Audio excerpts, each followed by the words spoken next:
Olá, graça e paz, meu irmão e minha irmã. Estamos iniciando a leitura da Bíblia em 365 dias, uma dose de amor com a palavra de Deus. Hoje, no 266º dia, trago para leitura e comentários bíblicos os livros de 2 de Crônicas, capítulo 36, o livro do profeta Oséias, capítulo 1, versículo 1 ao capítulo 2, versículo 1, e Filipenses, capítulo 1, versículos 12 a 30. Neste momento, você precisa estar de posse de um bloco de anotação, caneta ou lápis. A Bíblia, tão importante quanto a sua leitura diariamente, nos aproxima de Deus, fortalecendo assim a nossa fé e a esperança. Enquanto você prepara o nosso kit de fé, trago uma mensagem rápida. Todos nós temos a necessidade de estarmos em comunhão com Deus diariamente. Comunhão esta, agora, a leitura da Bíblia. Orar, meditar, refletir. A Bíblia Sagrada está cheia de promessas. Precisamos acreditar na palavra de Deus. Alimente a sua fé. A sua palavra tem muito mais força do que as coisas contrárias. Estamos vivendo um tempo em que devemos abrir os olhos. Satanás não está aqui para roubar o seu carro, sua casa, sua roupa, seu apartamento, celular, relógio. Ele vem para roubar agora esta semente, este estudo bíblico, a sua fé e os propósitos que Deus tem para você. Precisamos usar todos os recursos que Deus tem nos dado, incentivar a leitura da Bíblia, estudar. A Bíblia Sagrada nos faz gerar a fé, nos faz ter o alimento, a cura e a restauração. A compreensão da palavra vem através da revelação pelo Espírito Santo. Senhor, revele a compreensão de sua palavra. Jesus Cristo, me dê compreensão de sua palavra hoje e sempre. Em nome de Jesus, amém, e graças a Deus. Se desconecte de tudo e permita que a palavra do Senhor adentre em vossos corações. Vamos para a leitura no livro 2 de Crônicas, capítulo 36. O reinado de Joacás de Judá.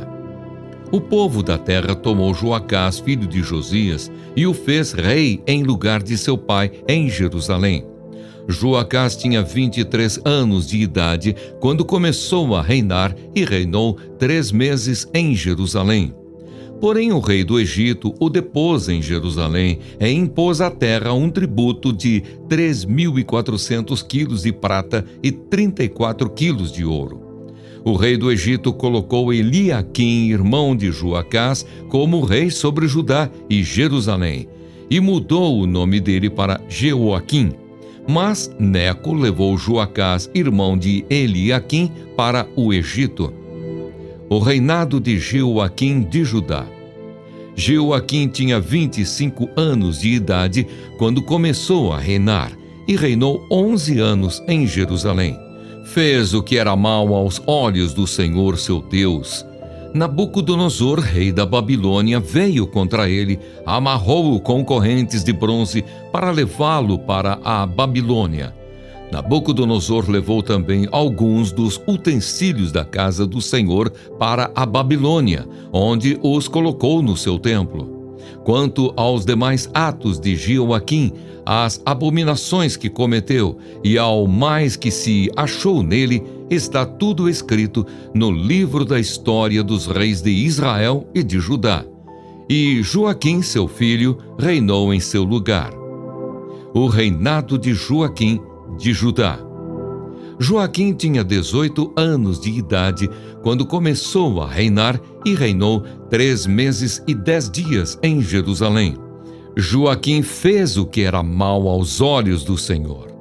Na primavera do ano, o rei Nabucodonosor mandou levá-lo para a Babilônia, com os mais preciosos utensílios da casa do Senhor, e constituiu Zedequias, irmão de Joaquim, rei sobre Judá e Jerusalém.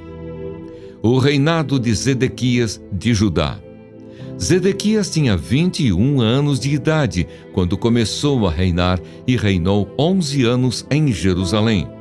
Zedequias fez o que era mal aos olhos do Senhor seu Deus e não se humilhou diante do profeta Jeremias, que falava da parte do Senhor. Também se rebelou contra o rei Nabucodonosor, que o tinha obrigado a jurar fidelidade em nome de Deus. Foi teimoso e tanto endureceu o seu coração que não voltou ao Senhor Deus de Israel.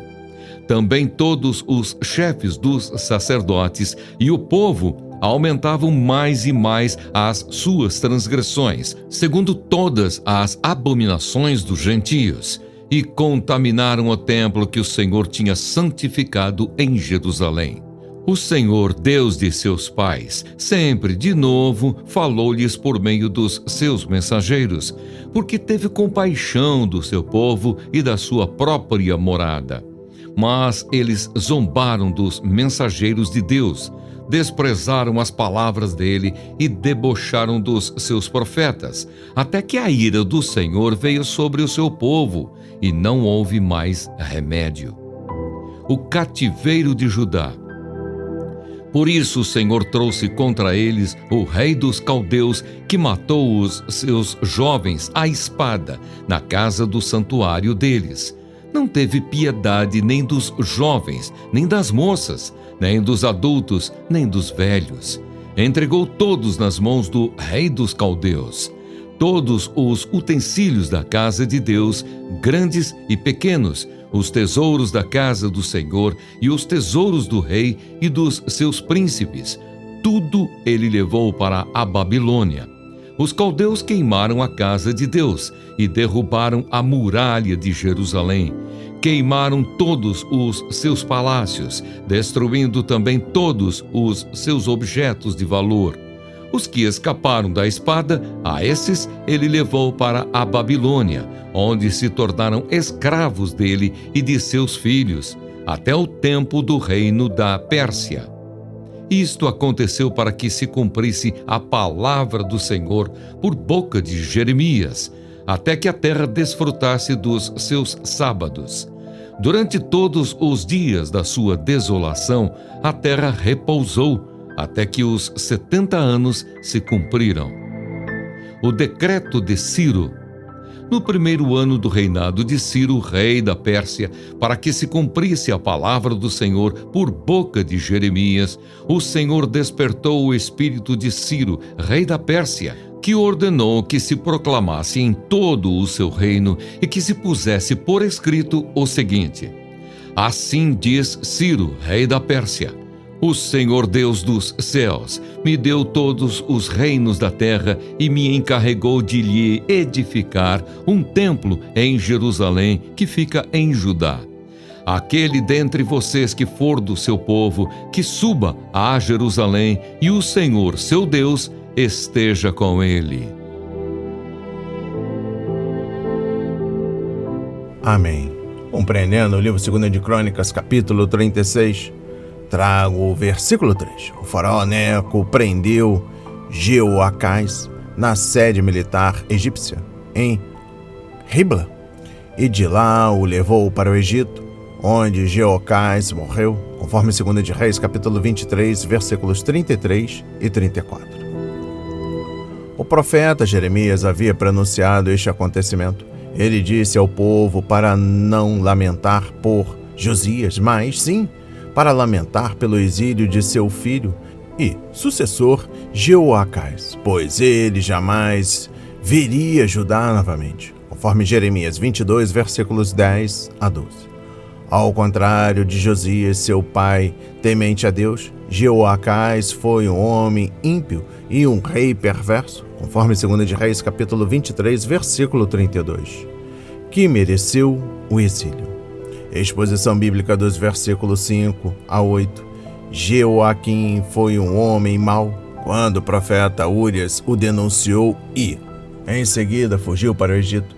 Jeoaquim enviou seus homens para encontrá-lo e matá-lo, conforme Jeremias 26, versículos 20 a 24. Jeremias anunciou que não havia pranto por Jeoaquim quando ele morresse e que ele teria o enterro de um jumento, não de um rei, conforme Jeremias 22, versículos 18 a 19. Foi Jeoaquim que picou em pedaços e queimou o pergaminho da profecia de Jeremias, conforme Jeremias 36. Ao contrário de seu pai Josias, Jeoaquim não tinha respeito pelo Senhor nem por sua palavra, conforme Jeremias 22, versículos 13 a 23. Exposição bíblica dos versículos 9 a 10. Em 597 a.C., Jeoaquim rendeu-se aos babilônios Eles deportaram para a Babilônia mais de 10.000 pessoas importantes, incluindo membros da família real, oficiais do governo e artesãos capacitados. Foi nesta época que o profeta Ezequiel foi levado para a Babilônia, conforme Ezequiel 1, versículos 1 a 3. Tudo isso foi apenas um vislumbre dos terríveis eventos que ocorriam quando Nabucodonosor voltasse em 588 a.C. e sitiasse Jerusalém por 2 anos. Referência a Isaías 39, versículos 1 a 8, Jeremias 7, versículos 1 a 15, Ezequiel 20, versículos 1 a 49. A exposição bíblica dos versículos 11 a 21. O cerco de Jerusalém começou em 15 de janeiro de 588 a.C. e continuou até o dia 18 de julho de 586 a.C., quando a fome foi tão severa que as pessoas estavam cozinhando e comendo os próprios filhos. Lamentações 4, versículos 9 a 10. Os invasores romperam os muros e tomaram a cidade, saqueando e destruindo as casas. Finalmente, em 14 de agosto de 586 a.C., os invasores incendiaram a cidade e o templo.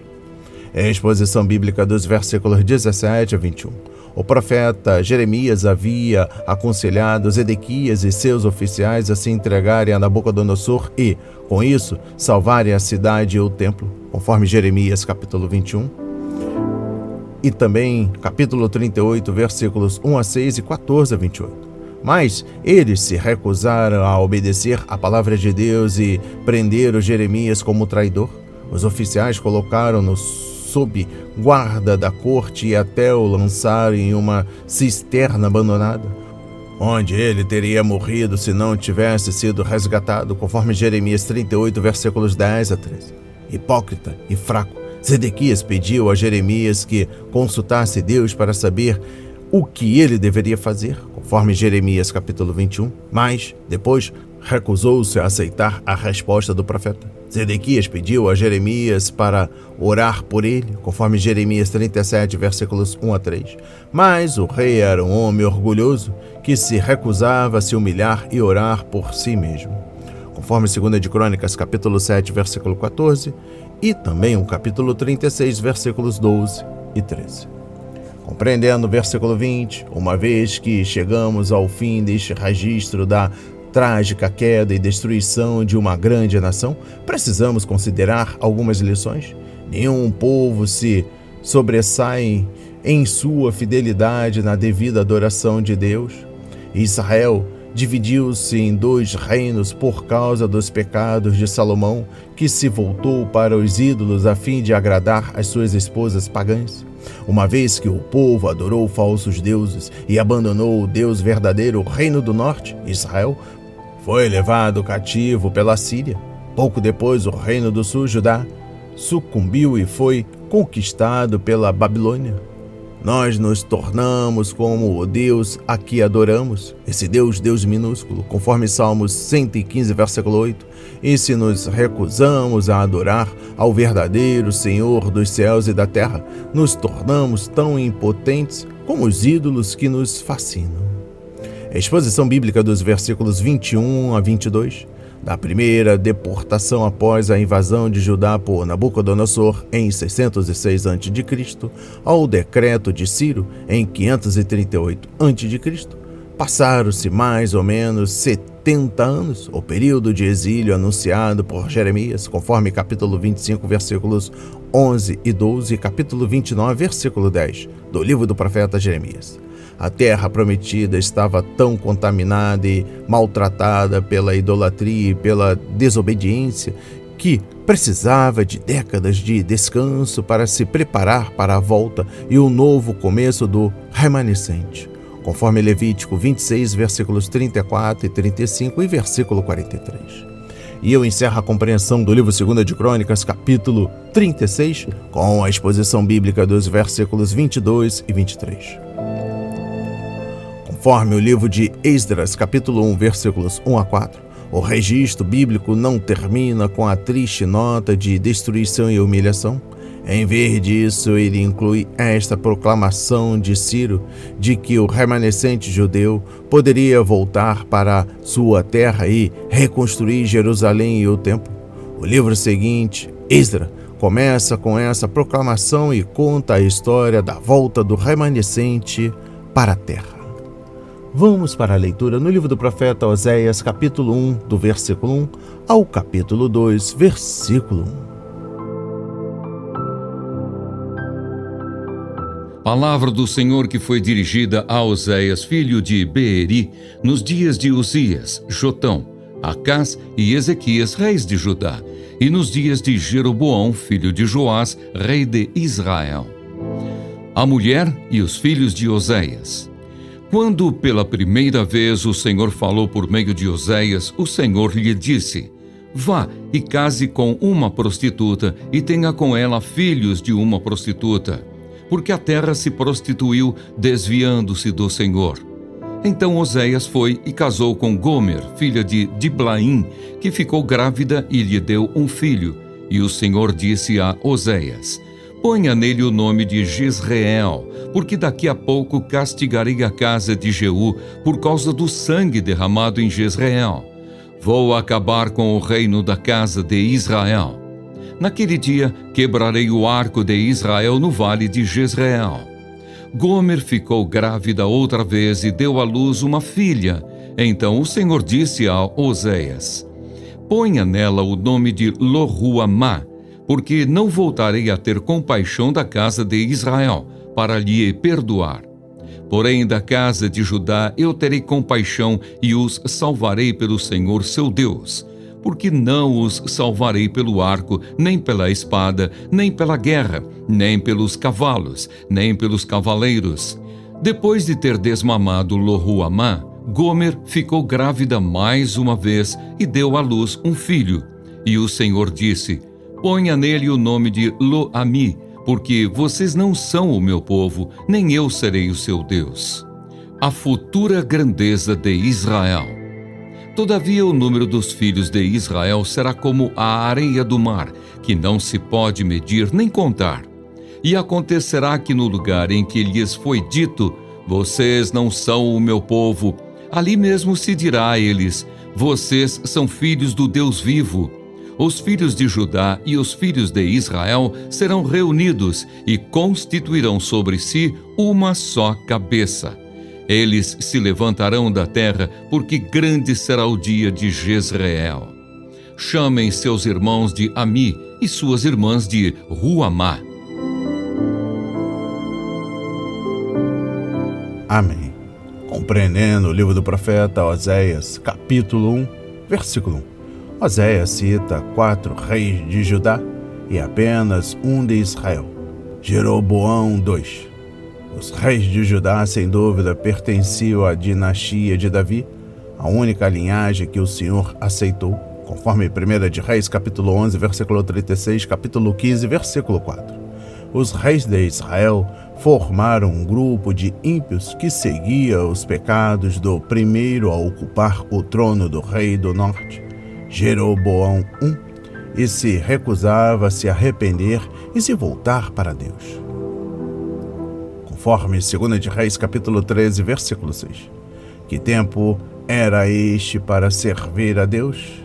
Crimes, convulsões sociais, idolatria, imoralidade alastravam-se na terra e ninguém parecia interessado em ouvir a palavra do Senhor. Além disso, Deus pediu ao seu profeta para se casar e constituir uma família. Compreendendo o versículo 2.a, aqui encontramos parte de um problema, porque nem todos os estudiosos da Bíblia concordam com o tipo de mulher com quem Oséias se casou. O profeta teria se unido a uma mulher pura que mais tarde se tornou prostituta, ou ele se casou mesmo com alguém que já tinha se prostituído? Aquela mulher lhe deu 3 filhos. No Antigo Testamento, a prostituição muitas vezes simbolizava a idolatria e a infidelidade para com Deus, conforme Jeremias 2 e 3 e Ezequiel 16, versículo 23.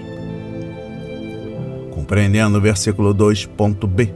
Uma vez que os judeus eram idólatras desde o começo, conforme Josué 24, versículos 2 a 13 e versículo 14. Gomer provavelmente era uma prostituta quando se casou com Oséias, pois seria a melhor maneira de simbolizar o relacionamento de Israel com o Senhor. Deus chamou Israel em meio à idolatria. Ele se casou com o seu povo no Monte Sinai, quando os israelitas aceitaram sua aliança, conforme Êxodo 19 ao 21.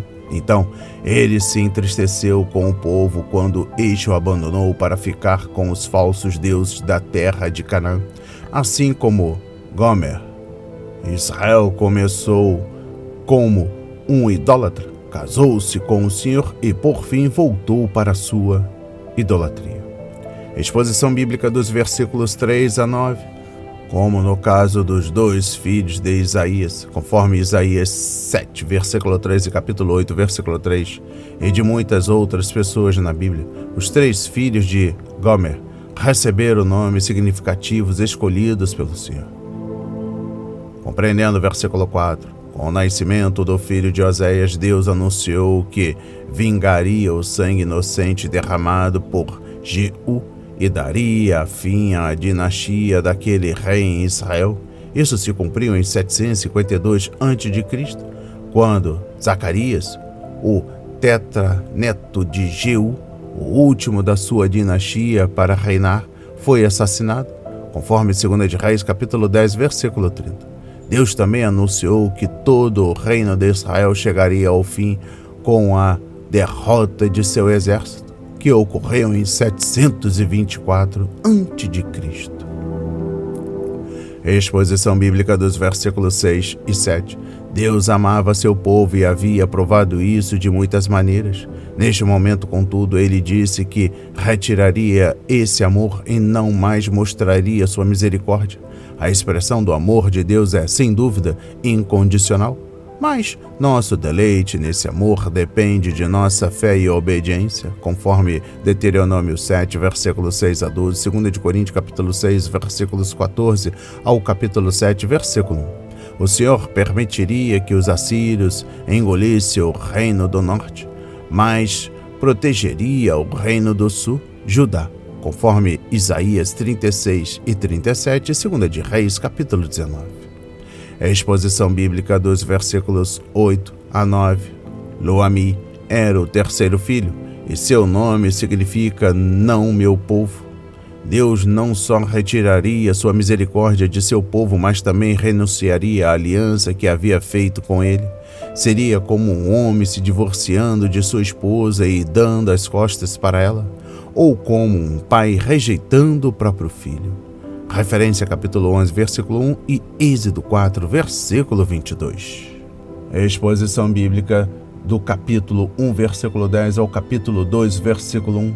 É aqui que a graça de Deus entra em cena, pois o Senhor um dia mudará estes nomes. Não meu povo passará a ser meu povo, não amada passará a ser amada.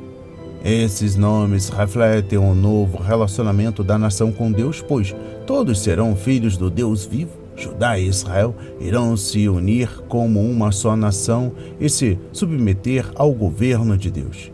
E a divisão de séculos será remediada. Quando promessas tão graciosas irão se cumprir para os judeus?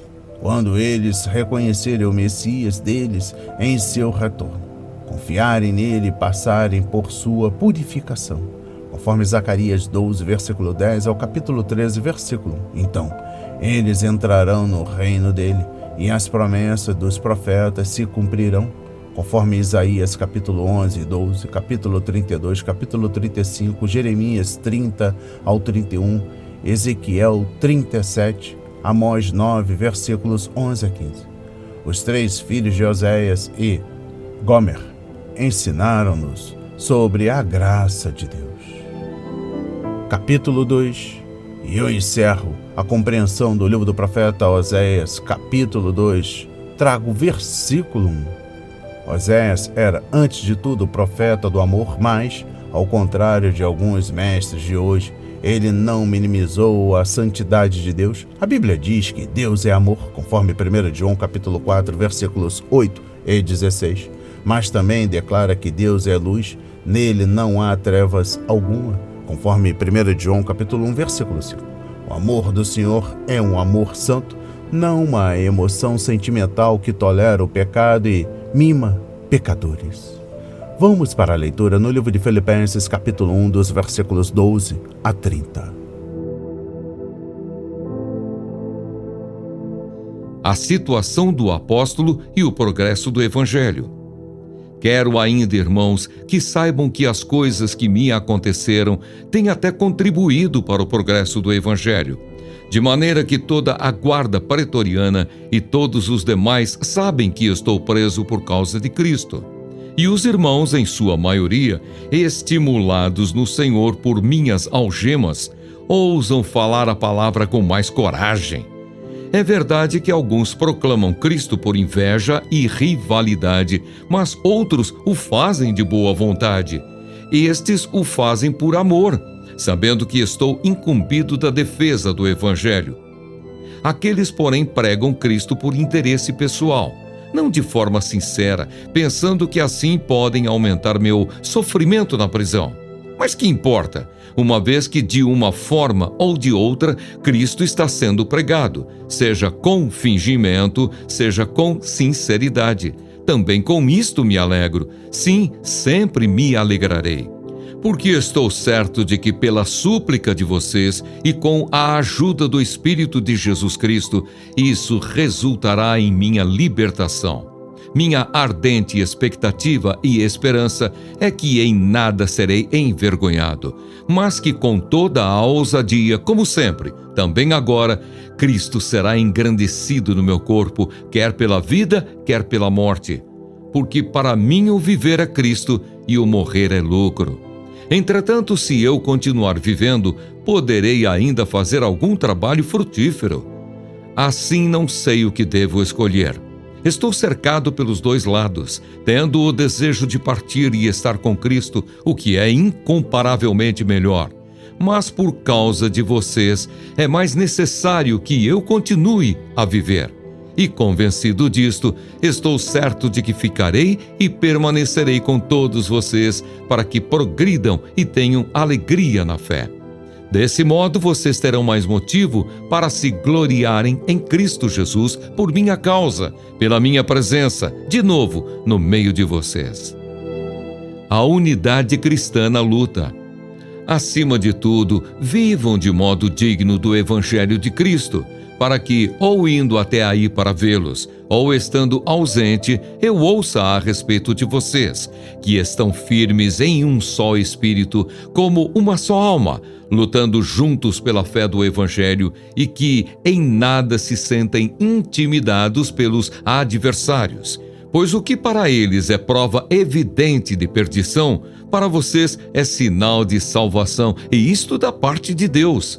Porque vocês receberam a graça de sofrer por Cristo, e não somente de crer nele, pois vocês têm o mesmo combate que viram em mim e que agora estão ouvindo que continuo a ter. Amém. Compreendendo o livro de Filipenses, capítulo 1, dos versículos 12 a 30, versículo 12. Mais do que qualquer coisa, o desejo de Paulo como missionário era pregar o Evangelho em Roma, centro do grande império mundial. Roma era a principal cidade de sua época. Se Paulo pudesse ganhá-la para Cristo, isso significaria alcançar milhões de pessoas com a mensagem de salvação. Isso era extremamente importante nos planos do apóstolo. Compreendendo o versículo 13, às vezes Deus tem de colocar o seu povo na prisão para levá-lo a fazer um avanço pioneiro que jamais poderia acontecer de outra maneira. As mães jovens podem se sentir presas em casa enquanto cuidam de seus filhos, mas Deus pode usar essa aparente prisão para alcançar pessoas com a mensagem de salvação.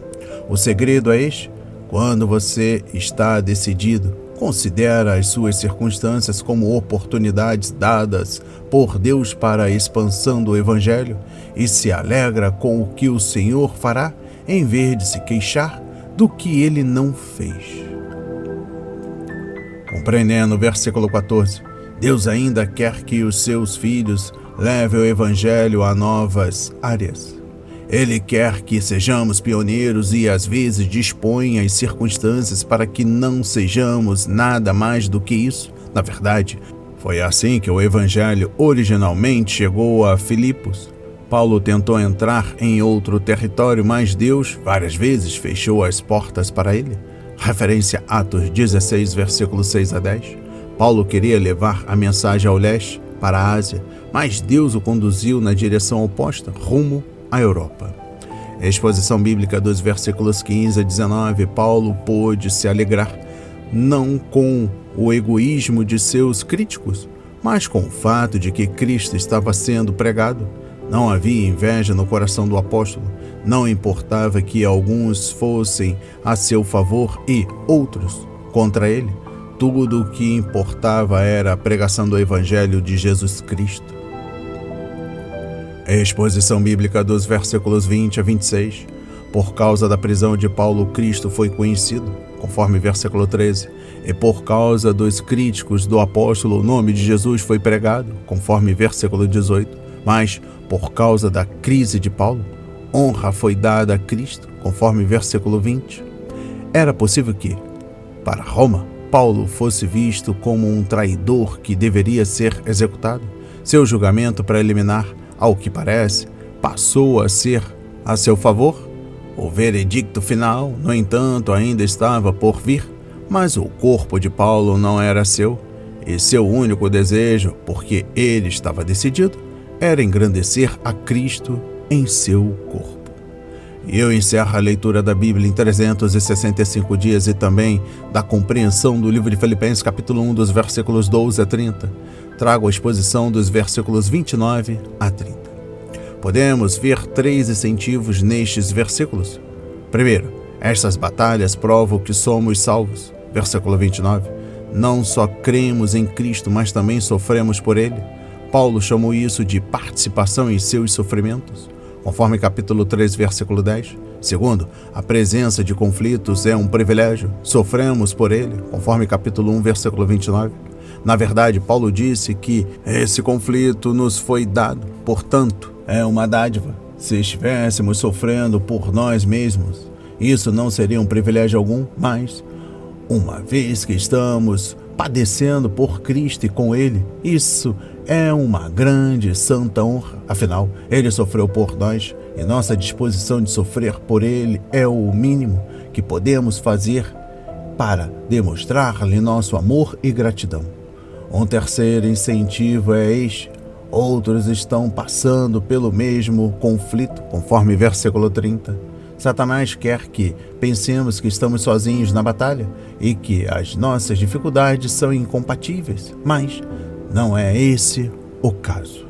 As palavras de hoje foram semeadas para as nossas vidas, para a honra e a glória do Senhor. Receba este alimento diário, não hesite, compartilhe. Deus está interessado na minha e na sua dor. Que Deus nos abençoe.